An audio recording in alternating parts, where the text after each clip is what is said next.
Hey, what's up mga kaballers? Maligayang pagbabalik sa aking channel. Halina't pag-usapan natin ang balitang LeBron James to Warriors tinatrabaho na.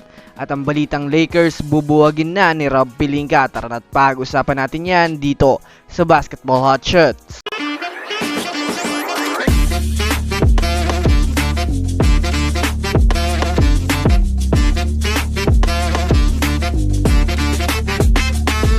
Una nga muna tayong dumako mga kaballers sa balita patungkol sa kupunan ng Los Angeles Lakers. Well, alam naman nga po natin sa ngayon mga kaballers na maaga nang natapos mga kaballers ang karera ng Lakers ngayong 2023 to 2024 NBA season. Ito ay dahil na rin sa naging clutch shot ni Jamal Murray.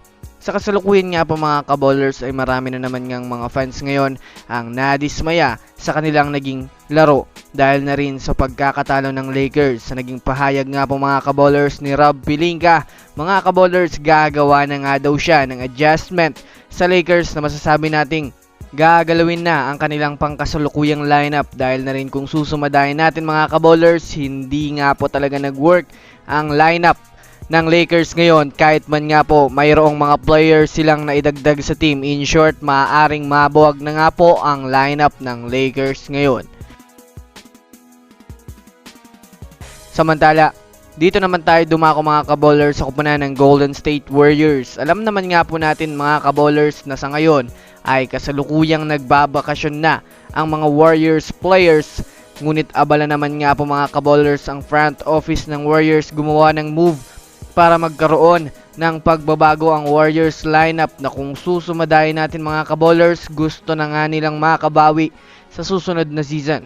Kaya ayon nga po sa inilabas na impormasyon ng The Athletics, hindi nga daw mga kaballers tinitigilan ni Joe Lacob na anyayahan si LeBron James sa Warriors upang ikampi kay Stephen Curry para makuha na nila pareho ang kanilang ika-5 singsing. Bukod pa dyan, para nga po sa kaalaman ng lahat mga kaballers, nagpahayag na nga po si LeBron James dati pa na isa si Stephen Curry sa gusto niyang makakampi bago siya magretiro. Kaya naman mga kaballers, napakalaki nga po ng chance mga kaballers na mapunta itong si LeBron James sa Warriors, lalo pat hindi nga po siya umuusad sa kupunan ng Los Angeles Lakers.